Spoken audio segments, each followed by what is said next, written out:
ఇది వచ్చేసి ఏంటంటే టోటల్లీ R&D స్క్వాడ్. కౌన్సిలింగ్ అయిపోయింది, యూనివర్సిటీ ఫిక్స్ అయిపోయినాయి, తర్వాత ఏ కంట్రీ అనేది ఫిక్స్ అయిపోయాడు స్టూడెంట్.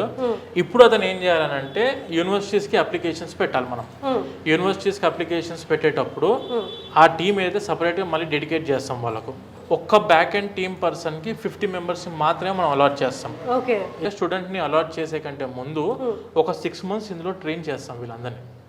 వీళ్ళన్ని అప్లికేషన్స్ యూనివర్సిటీని ఫాలో బాగా చేస్తున్నారు అని చెప్పి మాకు వచ్చినప్పుడు ఆ తర్వాత వీళ్ళని 3rd floor ఆన్ బెంచ్లో కూర్చోబెడతాం. దీనివల్ల ఏం జరిగిద్దంటే స్టూడెంట్ ఏ యూనివర్సిటీ అనుకుంటున్నాడో ఆ యూనివర్సిటీకి కన్ఫామ్గా అప్రూవల్ వచ్చేలాగా, ఆఫర్ లెటర్ వచ్చేలాగా, దానితో పాటు వీసాకు కూడా DS 160 చాలా కీ రోల్ ప్లే చేస్తుంది. దాని అప్లికేషన్ పెట్టేటప్పుడు ప్రతి ఒక్క డీటెయిల్స్ అని జాగ్రత్తగా ఇవ్వాల్సి ఉంటుంది. డిస్క్రిప్షన్ అని చెప్పి ఉంటుంది ఒకటి DS 160లో.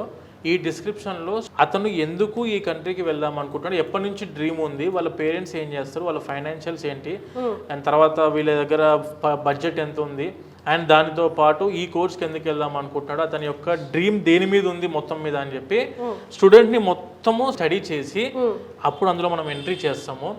ఎంట్రీ చేసిన తర్వాత ఇంటర్వ్యూకి వెళ్తారు కదా, ఇంటర్వ్యూకి వెళ్ళినప్పుడు ఏంటంటే ఆ DS 160లో మనం ఏం ఫిల్ చేసామో వాటి మీదనే ఇతని స్టూడెంట్ని క్వశ్చన్స్ అడుగుతారు.